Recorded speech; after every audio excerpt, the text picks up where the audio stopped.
We are back now with the looming SEPTA commuter crisis as we help you navigate whatever comes next. We have been getting a lot of questions from our viewers. Matt Farrelly asked us, what are other large metropolitan areas doing to make it work? And we went looking for answers. As it turns out, we are not alone here. Our Tamala Edwards now live in studio with a look at how other major cities are tackling their own transit issues, Tam. You know, guys, that's a really great question, and we're in an interesting situation. There really isn't a good comparative city in fix. In many ways, we're the first to hit crisis with everybody else behind us, but other cities don't feel sorry for us, especially in places like Chicago.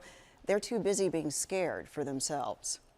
I would say that every single, large transportation agency in the United States is facing or has faced in the last 12 months a similar fiscal cliff situation. This is true, from the recent troubles for the MTA in New York City to the crisis facing BART and Muni in San Francisco right now.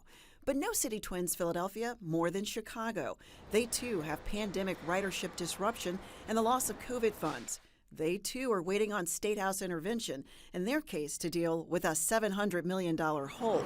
And they too are facing a slash in service, perhaps by as much as 40% come January. So that means that right now our transit agencies are planning for all the cuts and fare increases that Philadelphia is about to roll out. And they would be devastating. Chicago doesn't have our partisan drama. All its top lawmakers are Democrats. But no one wants to be blamed for hiking already high sales taxes and fares. Advocates in both cities say the answer is a new dedicated funding source that taxes modern living, like package deliveries, ride shares, and car leases. Kentucky, they have a statewide fee on Uber and Lyft. Pennsylvania does not. So these are common sense measures that we can see that will raise a lot of money. What do we want? Full funding! When do we want it? Now! We have been talking to the advocates in Philadelphia who are working so hard on this. And I feel like we're sister cities in this. And the hope, of course, is that it's not disaster here that gets them to solutions elsewhere.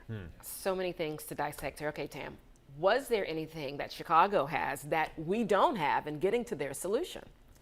Attitude, which is a little bit shocking. Downstate in Illinois, the attitude is not, well, you guys are on your own, figure it out. They seem to get, if Chicago fails, they all suffer. Very different from here, where some lawmakers in Harrisburg seem to relish being against Philadelphia and Pittsburgh. It's really an intractable issue in so many ways.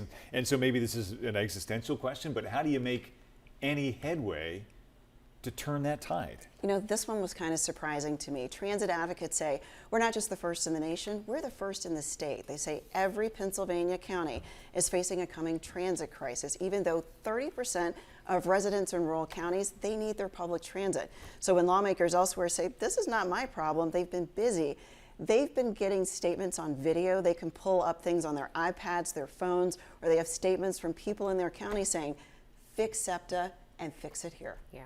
Some of the ideas you laid out just make sense. Yeah. Sure do. So Yeah. hopefully someone's listening. Tam, thanks. Thanks.